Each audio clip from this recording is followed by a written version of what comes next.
అందరికీ నమస్కారం. ముందుగా నిన్న జమ్మూ అండ్ కాశ్మీర్లో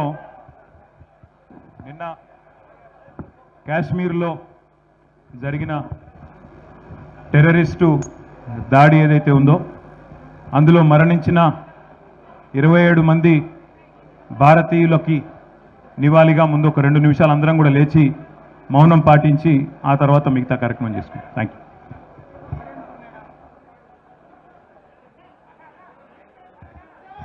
సైలెన్స్ ప్లీజ్, మౌనం దయచేసి.